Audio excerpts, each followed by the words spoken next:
આજરોજ રાષ્ટ્રીય દલિત અધિકાર મંચ દ્વારા બન્ની વિસ્તારના એક ગામડામાં જ્યારે વિઝિટ કરવામાં આવી, મુલાકાત કરવામાં આવી, ત્યારે અહીં આવીને આશ્ચર્યચકિત થઈ ગયા છે.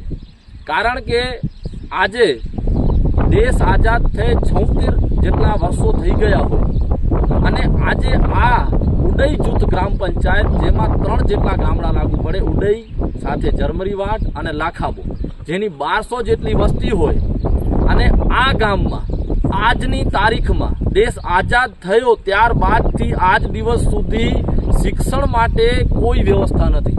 અહીંયા પ્રાથમિક શાળા નથી, આંગણવાડી નથી, પાણીની વ્યવસ્થા નથી. સાથે આ જગ્યા ઉપર આપણને આવવું હોય તો ગાડા વાટથી પણ બદતર રોડની વ્યવસ્થા છે, એટલે નથી રોડની વ્યવસ્થા. બંધારણીય જોગવાઈઓ મુજબ આ દેશના નાગરિકોને, આ ગામના નાગરિકોને આરોગ્ય મળવું જોઈએ, જે નથી મળી રહ્યું. પાણીની વ્યવસ્થા નથી.